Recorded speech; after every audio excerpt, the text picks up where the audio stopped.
남유다 역사상 가장 악한 므낫세 왕도 회개했을 때 하나님께서 구원해 주신 것을 보며 아무리 악한 죄인이라도 회개하면 누구든지 구원받을 수 있는 것이라고 배웠습니다. 그러면서 여기 성경구처럼 찾겠습니다. 열왕기상 21장 찾았습니다. 열왕기상 21장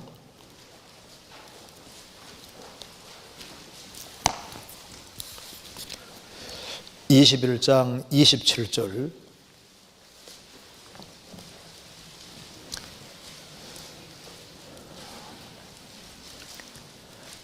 아합이 556페이지 아합이 이 모든 말씀을 들을 때 그 옷을 찢고 굵은 배로 몸을 동이고 금식하고 굵은 배에 누우며 행보도 천천히 한지라.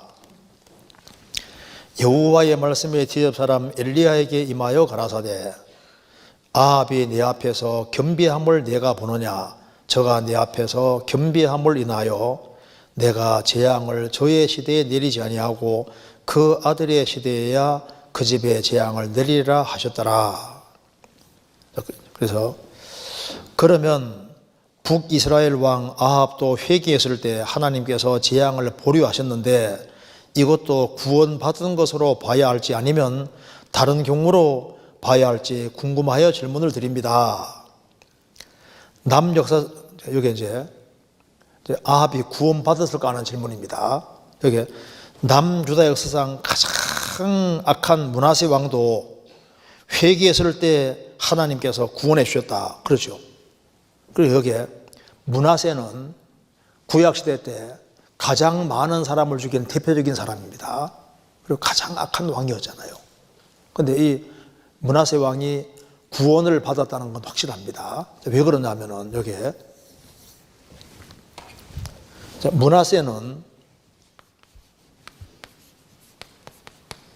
히스기야 왕의 아들입니다. 므낫세는 이제 우상 숭배를 그렇게 많이 하고 피를 많이 흘린 사람이지만 이 므낫세가 이제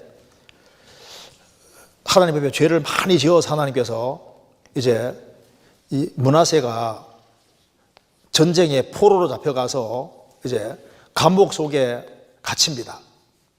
대적의 감옥 속에 갇혔는데 이 감옥이 가시들이 아주 막 많이 있는 곳에다가 므낫세를 집어 던졌다고 합니다. 그래서 이제 가시들이 막 많이 있는 거기에다가 집어 던져 놓으니까 움직일 때마다 찔리잖아요.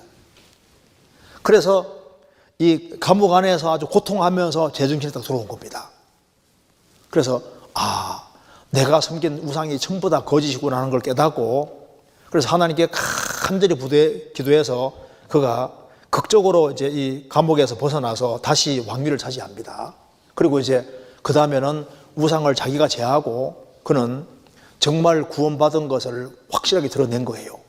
그래서 므낫세가 구원을 받았다는 증거가 여러 군데가 있는데요.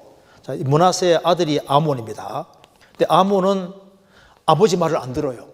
그런데 아몬의 그 아들이 요시야인데 요시야 왕이 엄청 훌륭한 왕이고 어릴 때 종교 개혁을 하는 사람입니다. 그런데 므낫세가 아들에게 얘기하는 아들은 말을 안 듣는 거예요. 그래서 므낫세가 죽고 아몬이 2년 동안 왕이 되고 그 다음에 요시야가 왕이 되는데 이 므낫세가 손자를 가까이 하면서 이 손자에게 어릴 때 나이가 아주 어릴 때 이제 우상은 이게 하나님이 아니고 여호와는 하나님이라고 계속 심었습니다. 그래서 므낫세가 신앙생활을 잘했다는 그 결실이 사실 요시야가 종교개혁을 해서 이스라엘을 개혁하는데 그 영향을 크게 준 사람이 누구냐면 므낫세 왕이에요. 그래서 므낫세는 예수님 족보에도 들어와 있잖아요. 므낫세는 천국 들어가면 우리가 만나는 게 확실합니다. 므낫세는 구원을 받은 사람이 확실한데 이 질문 내용은 그러면 여기 아합이 구원을 받았을까 하는 얘기입니다. 여기 이제 아합은 이제 하나님의 재앙을 선포 들을 때 아합이 굵은 배를 입고 금식하고 행보 천천히 하고 겸비했습니다. 겸비해서 하나님께서 재앙을 이제 아합 때 안 내리고 그 아들 시대에 재앙 내리잖아요. 그러면 아합은 회개했느냐? 겸손한 태도를 보였지만은 회개한 건 아니었습니다. 그래서 그런 겸손한 태도를 보였기 때문에 하나님께서 멸망을 지연은 시켜줬지만은 그 당대에 안 내렸지만은 그가 회개한 것은 아니었습니다. 벽옷을 입고 행보 천천히 하고 했지만은 그는 회개하고 돌이킨 것은 아닙니다. 그래서 여기에 하나님 앞에 겸비한 태도를 취하고 그렇다고 해서 성경에서 아합이 구원을 받았다든가 그런 것에 대해서는 성경에 나와 있지 않고, 그래서 그가 하나님 앞에 확실한 신앙 가진 것은 아닙니다. 열왕기하 8장 찾겠습니다. 열왕기하 22장 보시겠습니다. 열왕기하 22장.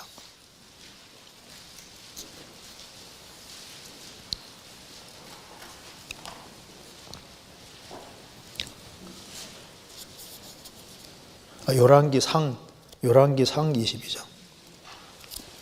상 22장 52절입니다.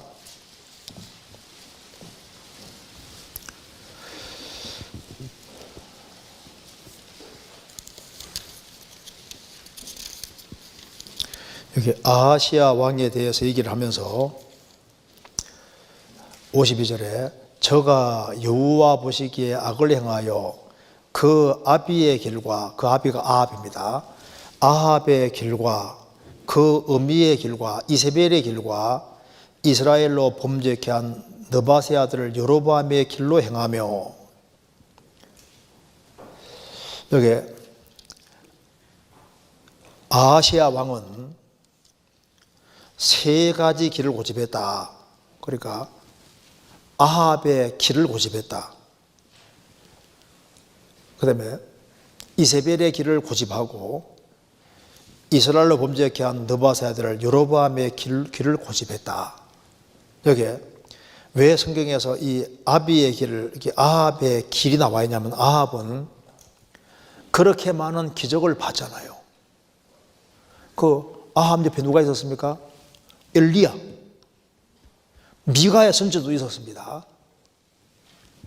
그리고 그는 믿을 수 있는 기회도 너무 많이 부여받았는데 그는 겸손한 태도는 취했지만은 진짜 회개하고 돌이킨 것이 아닙니다. 그는 결국은 무슨 길을 갔냐면 아합은 아합의 길을 갔어요. 자기 방식을 고수했다. 길이라는 것은 방식을 말하는 겁니다. 너의 행사를 맡기라는 것은 하는 일을 맡기라는 것이고, 길은 뭡니까? 길이라는 것은 삶의 방식을 말하는 거예요. 그러니까 여기 아합의 길을, 왜 이 아합의 길이 나와 있냐면, 아합은 그 많은 믿을 수 있는 충분한 기회를 부여받음에도 불구하고 스스로 자기 스스로를 악에 던지고 이세벨에게 충동되어서 그 길을, 주님 등지는 길을 끝까지 갔던 사람인 거예요. 아합은 회개한 게 아닙니다. 그래서 성경에서 아합이 구원받았다고 그런 게 안 나옵니다. 아합은 구원받았다고 생각할 수 없어요. 그렇게 이해하면 되겠습니다. 그 다음에 빨리 넘어가 보겠습니다. 시편 109편을 보면 다윗의 기도가 나오는데, 이 기도 내용은 자신을 대적하는 자의 저주를 구하는 것 같은데, 그렇죠? 저주를 구하는 다윗의 바람이 합당한 것인지, 기도의 내용에 이런 내용이 담겨도 되는 것인지, 이 말씀이 저에게 교훈하는 바가 무엇인지 궁금합니다. 그렇죠? 여기 시편 109편 보면 참 무섭습니다. 그래서 막 이 저주를 받는 것을 아주 강하게 얘기하잖아요. 하나님 정말 저주를 내려주시라고, 저런 사람들을 저주받게 해달라고 지금 나와 있으니까 성경 읽으면서 우와, 뭐 이렇게 이 거룩한 성경책 속에 이렇게 저주를 퍼받는 것이 어떻게 나올 수 있을까? 그래서 시편과 배고픔 보고 충격받는 사람도 있습니다. 성경에 축복만 나와 있는 게 아니라 이게 저주가 나와 있는 거예요. 저주가. 그래서 왜 성경에 이런 게 나오느냐? 그러면 이걸 보면은 우리도 이렇게 기도해도 되겠네. 누구 저놈 저주받게 해달라고 이제 기도하는 식으로 그렇게 생각할 수 있잖아요. 근데 그게 아니고 여기에 중요한 뜻이 있습니다. 성경에서 다윗이 이 시편 109편 기록할 때 성령의 감동으로 기록하는 겁니다. 그래서 축복을 받은 사람은 복을 받고 저주받는 사람은 저주받는 게 하나님의 뜻인 거예요. 자, 모든 성경은 성령의 감동으로 되어 있는 겁니다. 그래서 제가 간단하게 설명을 드려보겠습니다. 저기 이거 보세요.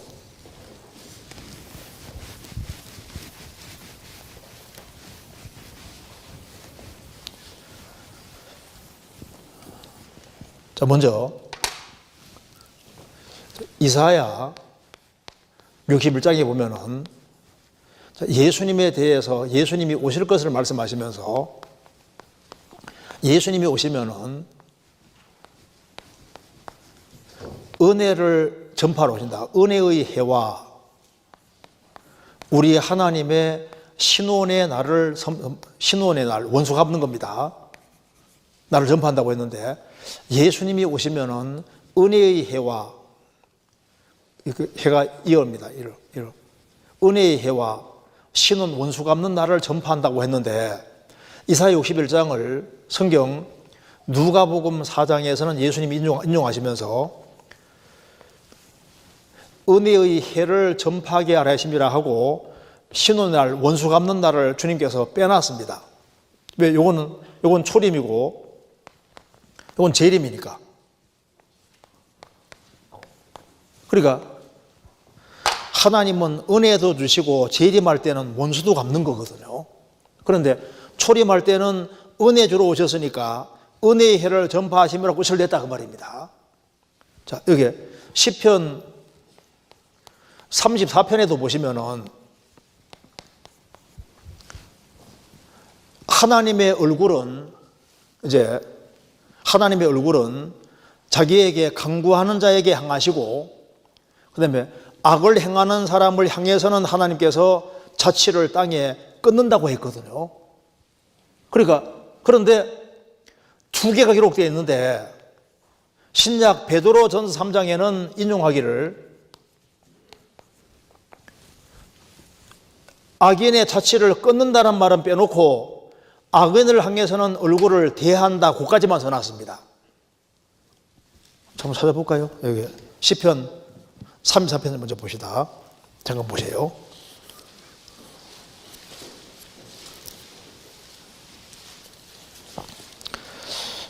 (34편) 12절을 보겠습니다.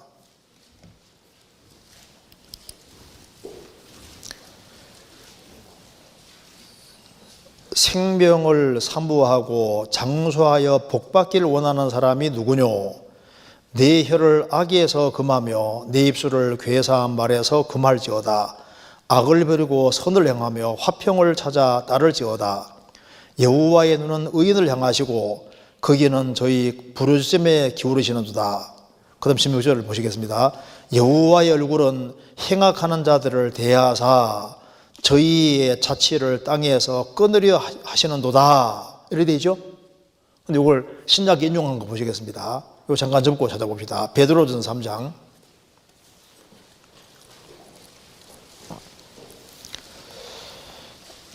3장 10절.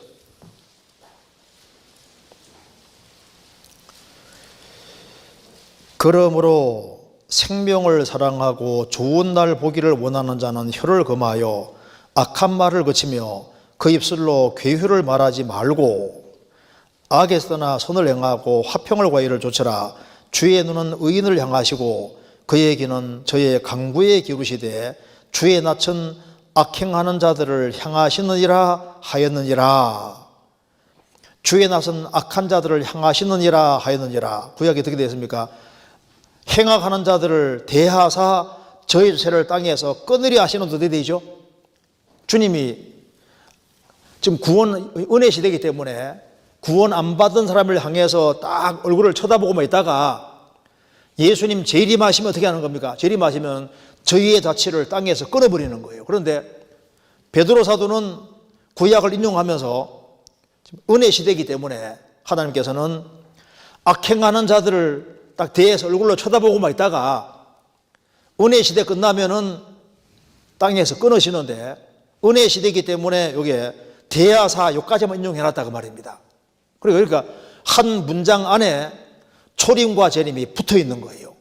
그러니까 하나님은 은혜 받을 사람에게 은혜 주시고 저주 받을 사람에게 저주 주시는데, 구약의 선지자들은 초림과 재림을 같이 보고 있는 사람이기 때문에 은혜를 끝까지 거절하는 사람은 저주를 받아야 되는데, 시편 109편이 왜 기록되어 있냐 하면은 여기 대표적인 사람이 누굽니까? 저주받을 사람 누굽니까? 가룟유다입니다. 가룟유다. 그래서 가룟유다가 시편 109편에 나와 있는 내용이 신약에 인용되어 있잖아요. 한번 찾아보시겠습니다. 시편 119편 보시겠습니다.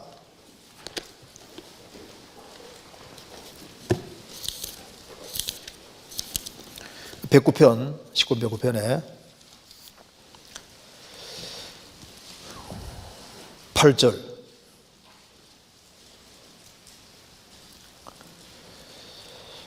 그 연수를 단촉해 하시며 그 직분을 타인이 취하게 하시며 그 자녀는 고아가 되고 그 아내는 과부가 되며 그 자녀가 유리국을 하며 황폐한 집을 떠나 빌어먹게 하소서. 쭉 나와 있는데, 그리고 15절에 그 죄악을 항상 유압 있게 하사 저희 기념을 땅에서 끊어줘서, 여기 그 연수를 단촉게 하시며 그 직분을 타인이 취하게 하시며 라고 하면서 저주를 퍼붓고 있지 않습니까?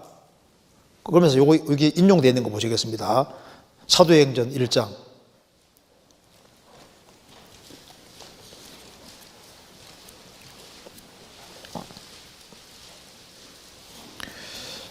사도행전 1장 20절.